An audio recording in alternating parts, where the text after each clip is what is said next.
In this video, we're going to create the brick wall and use a bump map to imply the 3D quality of the bricks that are our texture.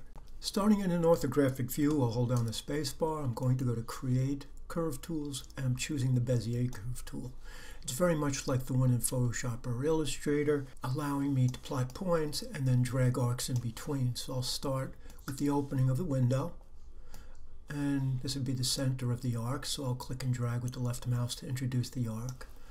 And I'll go and plot the point for the one on the right. And then I'll go and just click and let go, and it will give me straight lines in between the other points. Hitting return, holding down the space bar, I'll go to curves and I'll choose open close. Now I want to be precise about this, so I'll go around the perimeter choosing control vertexes. And if I hold down X on the keyboard, I can now snap this very precisely to the grid.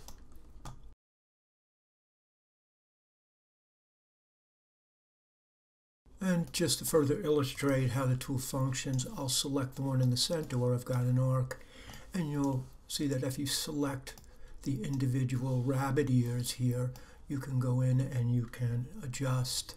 I'm going to use the Bezier tool again to define the parameters of the wall.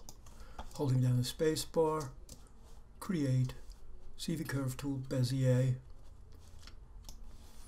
and I'll plot the parameter of the wall.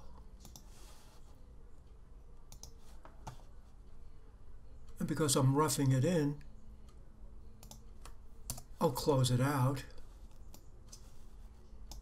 and I'll go around and grab each of these and snap those to the grid as well, holding down X on the keyboard.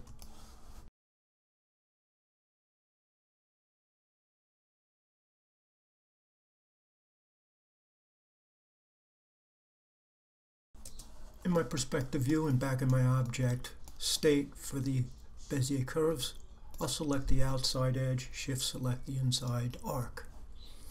Holding down the space bar, I'll go to surfaces and I'm going to choose bevel plus, and I'm going to the option window. In the option window, I'm going to use the default, but there's one exception. I'm going to go to output options and I'm changing the sampling from the default 6 to 12.